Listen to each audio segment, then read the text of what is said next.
அங்கிருந்த ஒட்டுமொத்தமான தாவேக்கா தொண்டர்களும் சட்டக்குன்னு தூக்குறாங்க பாருங்க. என்ன சேர தூக்கி வரிசை நிப்பாட்டினான். அதுவே தெரிஞ்சிருச்சு தாவேக்காவுடைய கொள்கை என்ன அரசியல கட்டமைக்க போகுதுன்னு.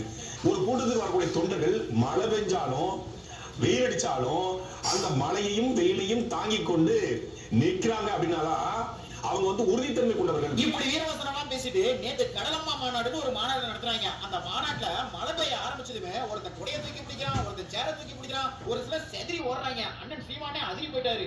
மழைதான் உட்காரு, மழைதாயா. நீ நனைஞ்சா முளைச்சு போறதுக்கு வெங்காயம் இல்ல, விதையும் இல்ல, வெள்ளை பூண்டும் இல்ல. உட்காரு, உட்காரு.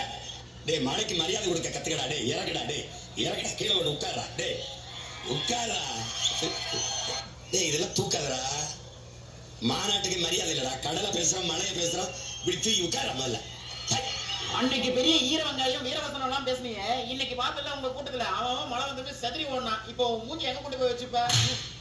நீ கேட்ட ஒவ்வொரு கேள்வி என்ன செருப்பால் அடிச்ச மாதிரி இருக்கா? மாதிரி இல்ல, உண்மையிலே செருப்பால் தான் அடிச்சது.